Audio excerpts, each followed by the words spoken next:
Pergunte ao doutor. Oferecimento: Hospital São José. Tecnologia e humanização para uma vida melhor. URC. Diagnósticos por imagem. Miocore Cardiologia. Seu coração é nossa prioridade. Múltipla Clínica. Prepare-se para o seu melhor momento.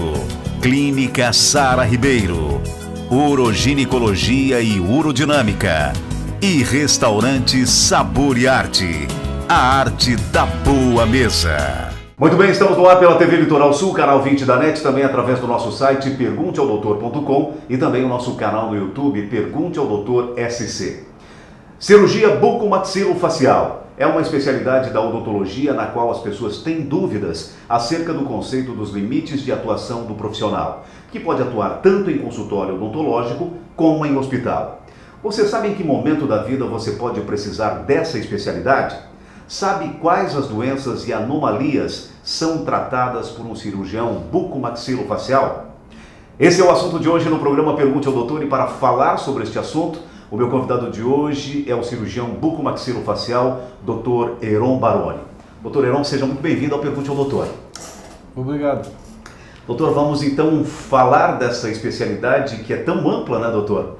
O que é a cirurgia bucomaxilofacial e qual é a área de atuação do cirurgião bucomaxilofacial, Dr. Heron?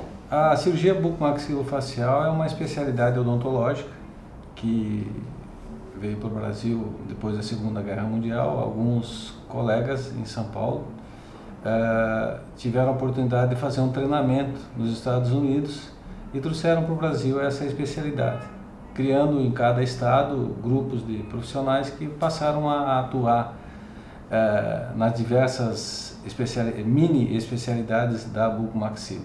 Doutor Heron, o doutor poderia citar exemplos de quais doenças maxilofaciais existentes que são resolvidas através dessa especialidade? Respondendo o que tu falaste antes, quando a gente vai precisar de um cirurgião bucomaxilofacial? Eu acredito que é desde o nascimento, porque a criança pode nascer com uma anomalia, até os últimos momentos da vida, talvez o cirurgião bucomaxilofacial tenha que intervir.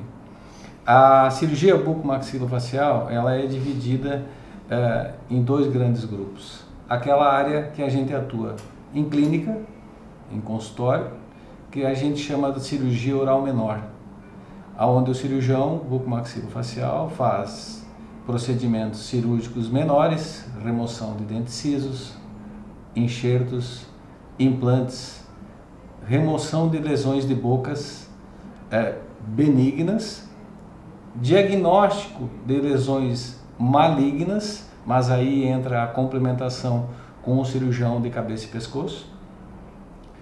E a nível hospitalar, ela se divide em dois grupos, que seria o grupo do trauma e o grupo da cirurgia corretiva, que é a cirurgia ortognática. Doutor Heron, todos os tratamentos relacionados a esta especialidade são necessariamente cirúrgicos? Não, muitos tratamentos, e um deles, o mais comum, que mais tem acontecido hoje, que é os distúrbios da articulação temporomandibular, essa articulação que a gente tem próximo ao ouvido, muitas vezes se resolve esses distúrbios, esses problemas, sem uma intervenção cirúrgica. Aliás, na maioria deles são tratamentos clínicos, não cirúrgicos. Bem, para quem não sabe, Dr. Heron Baroni é cirurgião bucomaxilo, muito atuante no Hospital São José. A partir de que ano foi implantado a especialidade de bucomaxilofacial no hospital, doutor? Bom, a bucomaxilofacial no hospital, por uma questão de justiça e também em Criciúma, ela existe há mais de 40 anos. O primeiro profissional que atuou no Hospital São José e na região toda aqui foi o Dr. Dauro Martinhago, né? Depois disso, teve também no Hospital São João o Dr. Marcos Pilati, que atua ainda, né? E há 22 anos eu vim para Criciúma, em função da abertura do corpo clínico para mim desenvolver minhas atividades no Hospital São José. E ali foi implementado, verdadeiramente implantado um serviço de cirurgia bucomaxilofacial. Isso já tem 22 anos. Nós temos um serviço regular no Hospital São José, com atendimentos de emergência, com sobreaviso. Sempre existe um profissional que está de sobreaviso para atender os casos de urgências e emergências, principalmente na área de fraturas. Doutor Heron, me diga uma coisa, quais são os tipos de fraturas na face?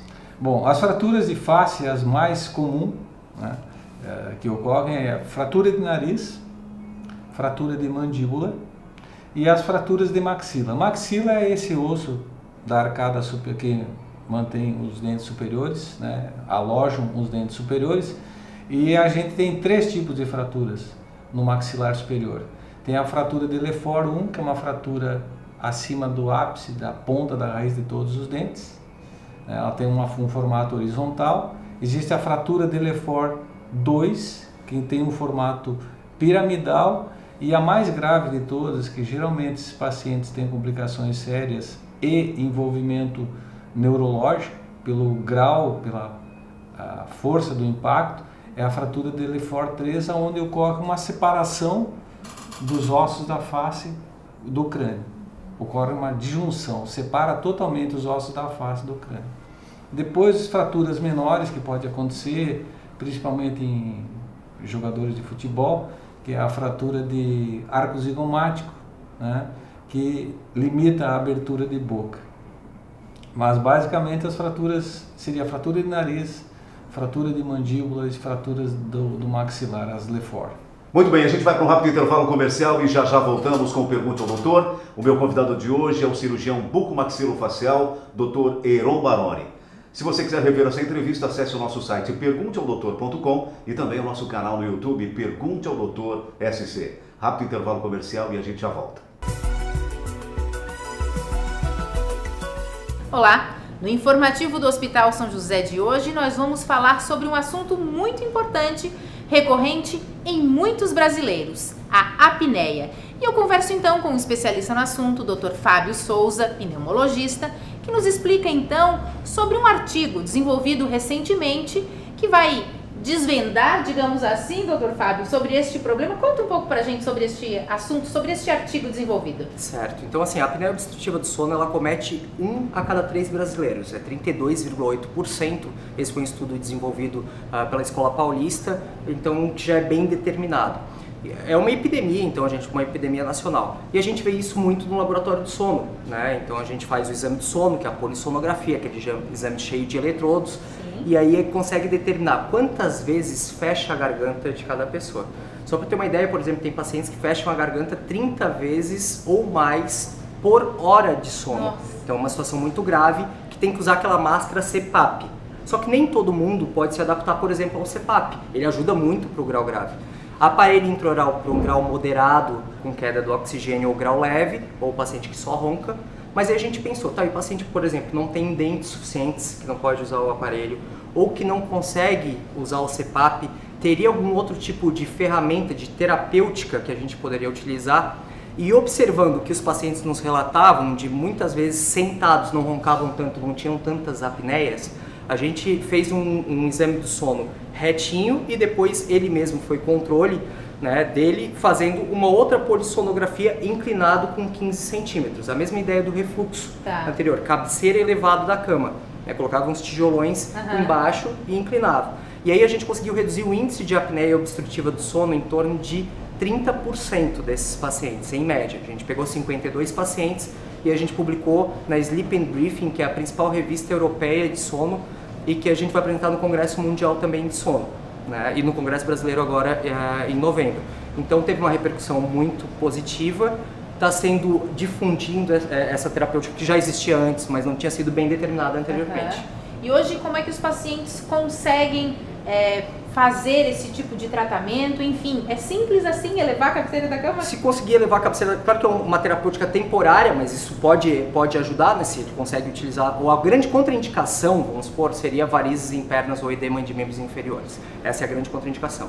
Até mesmo cama box, hoje em dia você consegue elevar a cama, né? E tem aqueles colchões um pouquinho mais inclinados que se usavam para refluxo, que talvez tenha benefício. Mas isso, o nosso tratamento mesmo lá foi inclinando a cama, a gente não utilizou esses tipos de colchão. Nossa, muito bacana então. Dr. Fábio, muito obrigada pelas informações, eu agradeço a participação do quadro e a gente conversa numa próxima oportunidade. Tá certo, muito obrigado pela oportunidade, estamos à disposição. O informativo do Hospital São José fica por aqui e a gente se encontra na próxima semana. Até lá!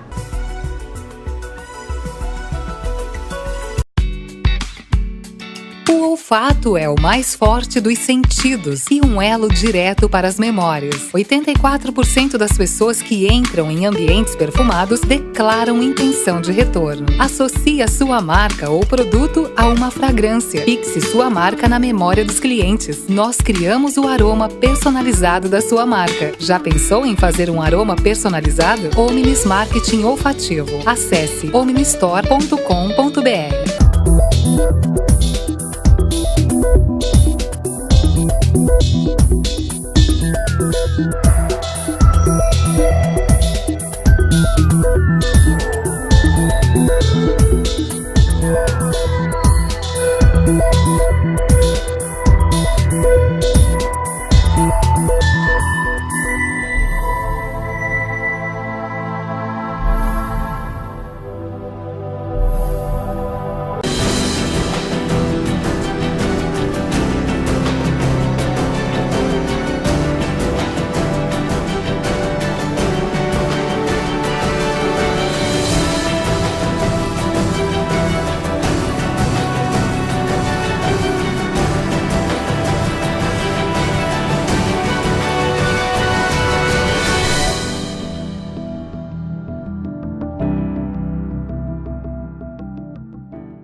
Muito bem, já estamos de volta com o Pergunte ao Doutor e o meu convidado de hoje é o cirurgião bucomaxilofacial, Dr. Heron Baroni. Dr. Heron, eu tenho alguns dados aqui que diz o seguinte: cerca de 30 mil brasileiros sofrem traumas na face todo ano e as causas podem ser as mais diversas, como quedas, brigas ou até mesmo acidentes durante a prática de esportes ou no trânsito. Os traumas na face podem levar o indivíduo a ter sérias complicações? Quais são as mais comuns, doutor? As mais comuns seriam o comprometimento da funcionabilidade, da função dos dentes, né, da arcada dentária, que é a mastigação, fonação, o comprometimento dessas funções. Além, é claro, não menos importante, a questão estética. Acidentes graves que ocorrem e afetam a face, muitas vezes acabam deixando sequelas irreparáveis nos pacientes. Acidentes graves de pacientes que sofrem traumas complexos, como falamos anteriormente, que é a fratura de Lefort 3, dificilmente o paciente vai deixar de ter uma sequela num tipo de traumatismo desse. Bem, doutor Heron, e como é feito o diagnóstico e como é tratado uma fratura de face, por exemplo? Bom, geralmente as fraturas de face, as mais graves, são tratadas por uma equipe multidisciplinar, que nós chamamos. Mas como é que funciona a questão do traumatismo de face aqui na região e no nosso serviço aqui do Hospital São José? O paciente chega no pronto-socorro, ele é avaliado pelo plantonista, o plantonista vai fazer um primeiro diagnóstico, vai pedir exames de imagem. Logo que eu cheguei aqui, nós dispunhamos apenas de radiografias. Hoje nós temos tomografias de alta resolutibilidade com reconstruções que é perfeitamente possível a gente fazer um diagnóstico muito mais preciso das fraturas do que nós tínhamos há 20 anos atrás. Então, o paciente chega no pronto-socorro, geralmente quem leva esse paciente é o SAMU. O plantonista vai examinar esse paciente, vai fazer um primeiro diagnóstico e vai encaminhar esse paciente para fazer os exames de imagem. Se tiver algum envolvimento neurológico e geralmente tem ortopédico, o plantonista começa a chamar os diversos profissionais que estão de sobreaviso e uma equipe toda avalia esse paciente. Geralmente nos traumas mais graves, entra ortopedista, entra neurocirurgião, entra o bucomaxilofacial, às vezes entra o otorrino, né? E aí o cirurgião do trauma, quando tem traumas mais graves, abdominais, que seria o cirurgião do trauma. Bom, é uma equipe multidisciplinar mesmo, né, doutor? É uma equipe multidisciplinar e aqui no Hospital São José eu tenho a felicidade, né, de ter uma retaguarda, dá para se dizer, muito boa. Nesses 20 e poucos anos, a gente evoluiu muito nisso. Então, o Hospital São José, a gente resolve, que eu digo, todos os profissionais envolvidos, resolvem muitos casos porque tem uma equipe muito boa e uma retaguarda do hospital por trás com todo o aparato tecnológico de equipamentos para diagnóstico, material instrumental cirúrgico para a gente conseguir resolver o mais rápido possível e deixar de uma maneira o mais perfeita possível esses casos de fraturas graves. Agora, doutor Heron, me diga uma coisa, se nós tivéssemos que enumerar os traumas na nossa região, quais são os principais traumas que chegam até o pronto-socorro, doutor? Aguinaldo, eu tive durante vários anos a gente eu tinha uma agenda e ia anotando os pacientes que eu atendia, a idade, a cor, o tipo de trauma que esse paciente teve, que trauma ele teve, que convênio que ele foi atendido. Eu tive a felicidade de encontrar 2 alunos lá na Unesc, onde eu sou professor, e passar para eles essas informações, e eles, em cima dessas informações, eles fizeram um TCC, que é o Rodrigo Tocunduva, e o aluno, né? E a Soraya, 2 alunos nossos que se formaram agora na metade do ano, e eles fizeram um apanhado de todos esses casos, e fecha muito com a literatura mundial isso. Foram levantados 1.822 pacientes, foram catalogados durante o ano 2003 a 2015, ou seja, 13 anos, certo, tá? Aonde a gente teve os seguintes resultados: sexo masculino, homens, 66% dos casos, feminino 34%. As maiores causas dos acidentes e das fraturas é acidente de carro, com 22%. Certo. Agressão física, 19%. Vem em segundo lugar. Segundo lugar, por incrível que pareça. Acidente de moto, 12%. E depois as outras causas, queda da própria altura, acidentes domésticos. A faixa etária que mais ocorre isso é dos 20 aos 30 anos, totalizando em torno de 31%, que é a faixa mais ativa, né? Certo. Adolescente, pessoal mais jovem, mais festa, corre mais com o carro, tem todas essas coisas. Mas uma coisa importante que eu gostaria de registrar, que como às vezes no início que o governo institui uma lei, ele é alvo de críticas.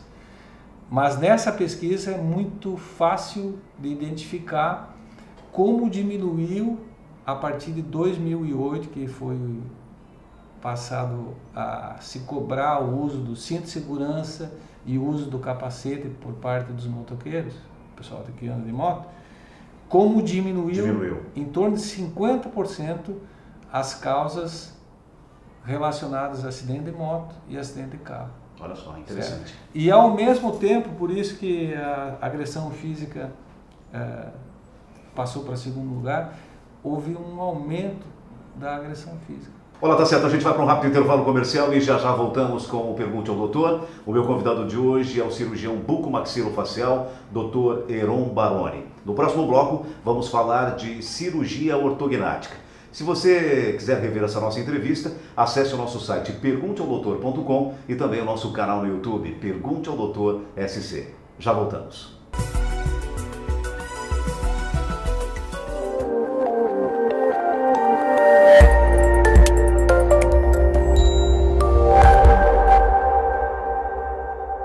Olá, sou o Dr. Dreyfus Fabrini, sou cirurgião plástico da Clínica Múltipla.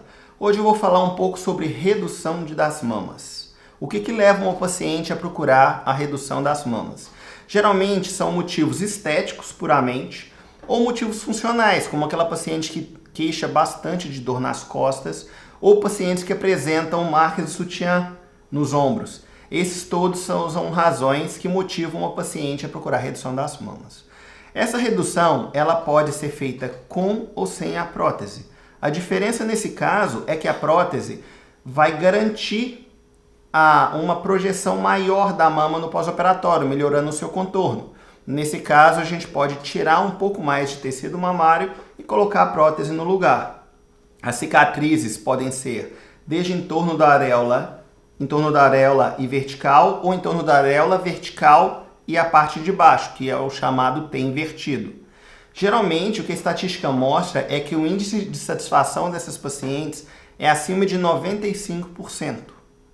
Essa foi a minha dica de hoje. Na próxima semana, retornaremos com mais dicas de cirurgia plástica. Restaurante Sabor e Arte. A tradição e qualidade que você já conhece, agora muito próximo de você no Pio Correia. O lugar perfeito para todas as ocasiões. Do happy hour com os amigos, a um jantar com sequências de massas, risotos e carnes. Em um ambiente aconchegante e climatizado, com estacionamento próprio. Aberto de segunda a sábado, das 19 às 23 horas. Restaurante Sabor e Arte. A arte da boa mesa.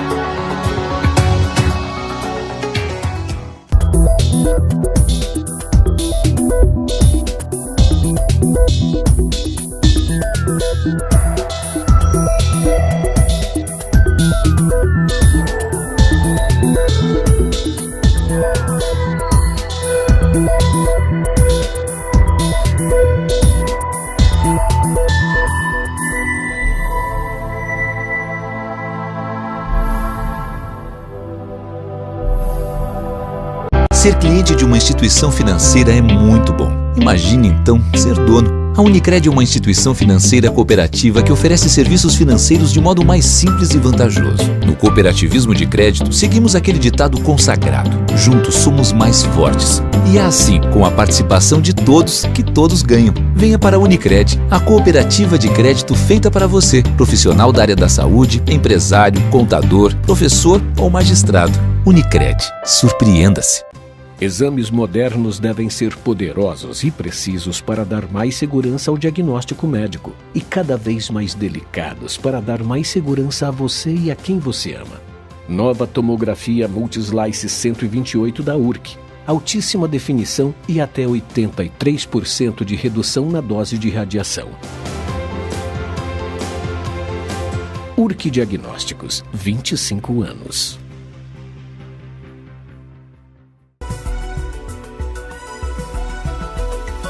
Muito bem, já estamos de volta com o Pergunte ao Doutor e meu convidado de hoje é o cirurgião bucomaxilofacial, Dr. Heron Baroni.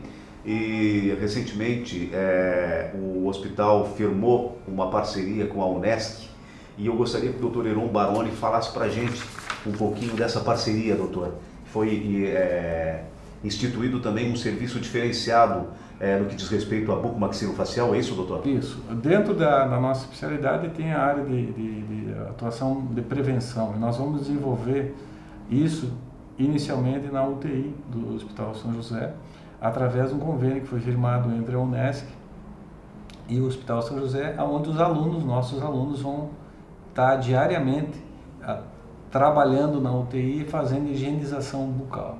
Com isso a gente espera diminuir os casos de infecção respiratória, o tempo de permanência dos pacientes na UTI, uma redução do custo hospitalar e, é claro, o mais importante de tudo, nós vamos estar beneficiando o paciente. Doutor, agora aprofundando um pouquinho mais sobre o assunto, qual é a indicação da cirurgia ortognática? Bom, a cirurgia ortognática, ela é uma área da bucomaxilo que ela trata das deformidades de face. Essas deformidades de face, elas podem ocorrer geralmente por dois motivos. Um é o hereditário, o genético. O paciente nasce com essa deformidade e ele adquiriu de algum familiar, ou do pai, da mãe ou do avô, né?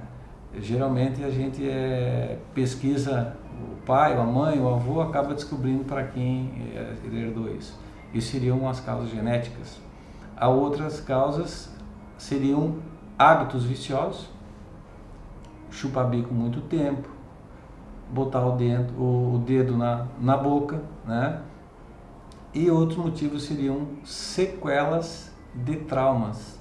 Aí, lembrando aqui, a gente tratou nos outros blocos, a questão das fraturas de face. Às vezes pacientes ficam muito tempo entubados em UTI, 60 dias, 90 dias, e acabam ficando com uma deformidade. E a cirurgia ortognática pode atuar, pode trabalhar também na correção dessas causas. E como ela é feita, doutor? Geralmente essas cirurgias são feitas a nível hospitalar, com muito menos tempo de internação do que tínhamos antigamente.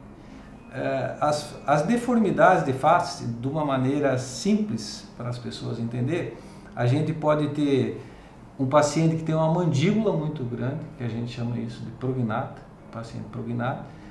Podemos ter pacientes que têm a maxila muito atrésica, não cresceu muito.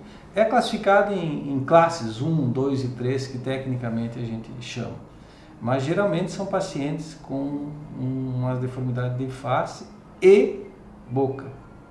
É um problema funcional, primeiro de tudo, e depois estético. Estético. Doutor Heron, e como é a recuperação? Bom, esse paciente é feito em hospital, como eu disse anteriormente, com anestesia geral. Geral. A média de internação nas fraturas mais simples, que a gente chama nas cirurgias mais simples, que é onde se mexe só no maxilar, ou no superior, no inferior, esse paciente vai ficar internado um dia, no máximo 2 dias. Uma cirurgia que dura em torno de 2 horas, 3 horas. Internação muito rápida. Nas cirurgias grandes combinadas, como tem um caso aqui que a gente está mostrando, que foi feita uma cirurgia combinada, a paciente tinha uma deficiência de maxila, era pequena e a mandíbula tinha crescido exageradamente, a gente faz o que se chama uma cirurgia combinada, onde se leva o maxilar superior para frente e o inferior para trás para encaixar novamente.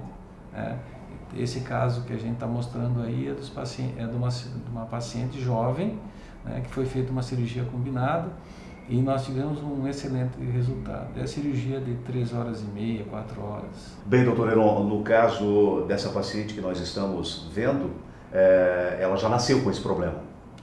Ela nasceu com esse gene, né, e acabou desenvolvendo ele.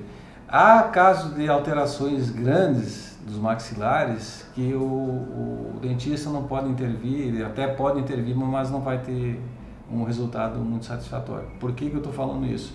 Que até os 15 anos nós estamos desenvolvendo os ossos da face.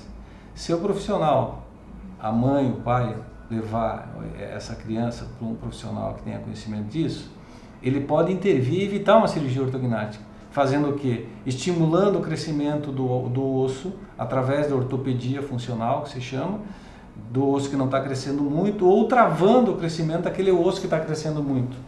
E evita-se a cirurgia. Isso na maioria dos casos. Mas muitos casos não tem solução e o caso se torna cirúrgico. Muito bem, no programa Pergunte ao Doutor de hoje eu tive o prazer de conversar com o cirurgião bucomaxilofacial, Dr. Heron Baroni. Dr. Heron, muitíssimo obrigado por ter aceito o nosso convite. Eu que agradeço e estamos à disposição, Aguinaldo. Parabéns e sucesso, doutor. Muito obrigado. E o programa Pergunte ao Doutor vai ficando por aqui. Se você quiser rever essa entrevista, acesse o nosso site pergunteaodoutor.com e também o nosso canal no YouTube, Pergunte ao Doutor SC. Mais uma vez, muito obrigado pela sua audiência e até semana que vem com mais um Pergunte ao Doutor, o canal direto para a sua saúde. Até lá!